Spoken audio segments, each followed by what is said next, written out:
Okey, inilah air terjun Latar Meraung, ya.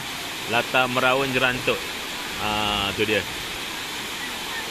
Jadi saya bawakan hari ni segmen lama dah kita tak bersiaran. Tengok betapa jernih je air dia.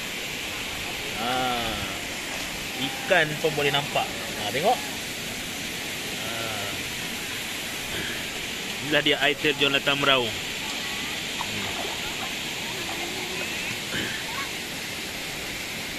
Okey, dekat Jerantut ni dia ada dua tau. Satu Lembah Kiul. Lembah Kiul ni yang mana dia cuma anak sungai, tapi jernih macam ni juga. Yang satu lagi Latar Meraung, jalan yang sama, tapi Lembah Kiul ni Lembah Kiul ni dia ke depan lagi, dekat Padang Golf. Jadi saya dah sukat tadi. Saya dah sukat dengan meter saya. Daripada Temeloh, tempat saya duduk seberang Temeloh, sampai ke apa nama air terjun Latar Meraung ni, ngam-ngam 80 km.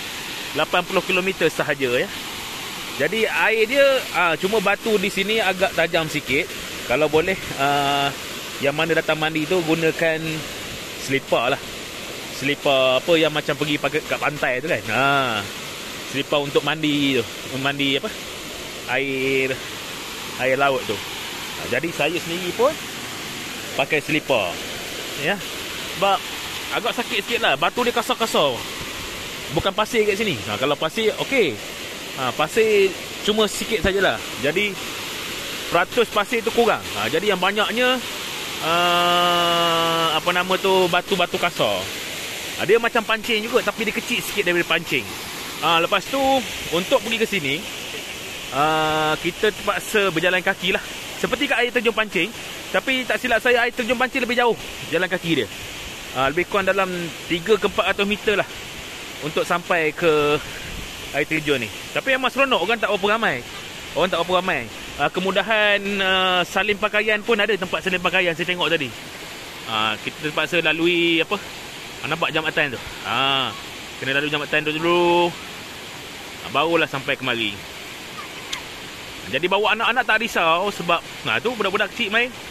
Anak-anak ni dia tempat dia tak dalam. Tak dalam.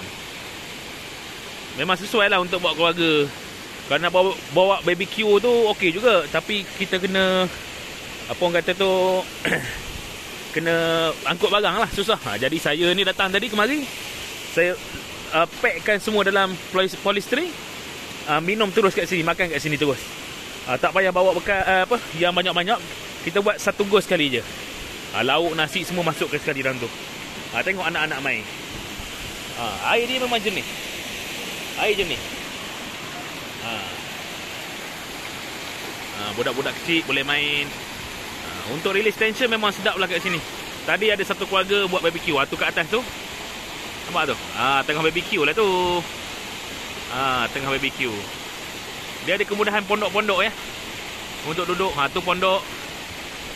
Cuma tempat ni agak sedikit kurang terjaga lah. Dia bawah Majlis Pemandaran Jerantut.